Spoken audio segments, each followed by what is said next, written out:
안녕하세요. 오늘은 가스산업기사 자격증에 대한 강의를 진행하겠습니다. 더 많은 기출문제와 강의는 에듀채널에서 확인하세요. 1번 문제, 연소의 정의에 대한 설명으로 옳지 않은 것은? 보기는 다음과 같습니다.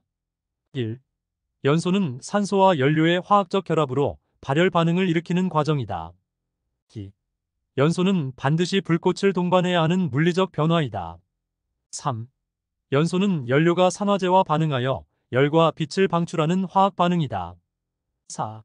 완전 연소는 연료가 산화제와 충분히 반응하여 주로 이산화탄소와 물을 생성한다. 정답은 2번입니다.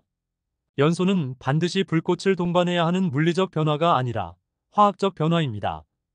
연소는 연료와 산화제 사이의 화학 반응으로 항상 불꽃을 동반하지는 않습니다.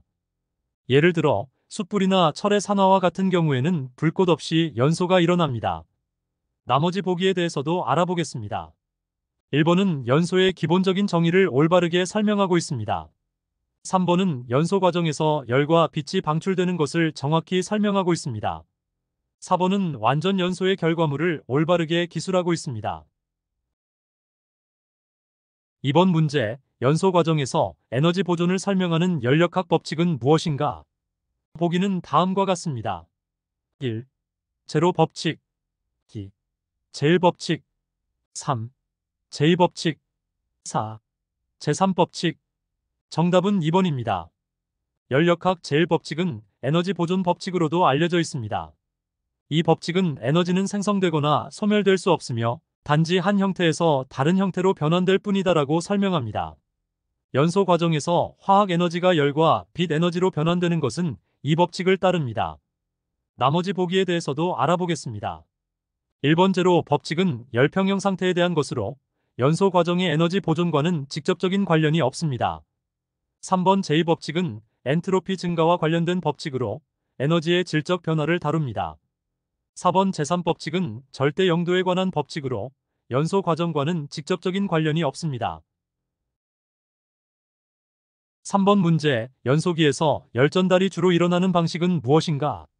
보기는 다음과 같습니다. 1. 전도. 2. 대류. 3. 복사. 4. 증발. 정답은 2번입니다. 연소기에서는 주로 대류를 통해 열전달이 일어납니다. 대류는 유체기체나 액체의 움직임에 의해 열이 전달되는 방식입니다. 연소기 내부에서 뜨거운 연소가스가 상승하고 차가운 공기가 유입되는 순환 과정을 통해 열이 효과적으로 전달됩니다. 나머지 보기에 대해서도 알아보겠습니다. 1번 전도는 고체를 통한 열전달 방식으로 연소기 벽면을 통해 일부 열전달이 일어나지만 주된 방식은 아닙니다. 3번 복사는 전자기파를 통한 열전달로 고온의 화염에서 일부 발생하지만 대류만큼 지배적이지 않습니다. 4번 증발은 액체가 기체로 변할 때 열을 흡수하는 과정으로 연소기의 주된 열전달 방식과는 관련이 없습니다. 4번 문제, 이상기체 상태방 정식은 어떤 변수들의 관계를 나타내는가? 보기는 다음과 같습니다. 1. PV는 nRT. 2. PV는 mRT. 3. PV는 RT. 4. PV는 nR. 정답은 1번입니다. 이상기체 상태방 정식 PV는 nRT는 압력 P, 부피 V 몰수 N, 기체 상수 R, 그리고 온도 T 사이의 관계를 나타냅니다. 이 방정식은 이상적인 기체의 거동을 설명하는 데 사용되며 연소 과정에서 기체의 상태 변화를 이해하는 데 중요합니다. 나머지 보기에 대해서도 알아보겠습니다. 이번 PV는 mRT는 질량 m을 사용한 변형된 형태로 특정 상황에서 사용될 수 있지만 표준 형태는 아닙니다. 3번 PV는 RT는 몰수 N이 빠져 있어 완전한 방정식이 아닙니다. 4번 PV는 nR은 온도 T가 빠져 있어 역시 완전한 방정식이 아닙니다. 가스산업기사 자격증에 대한 샘플 강의를 마치겠습니다. 지금 에듀 채널에 가시면 가장 많은 기출문제와 오디오 강의를 이용하실 수 있습니다. 감사합니다.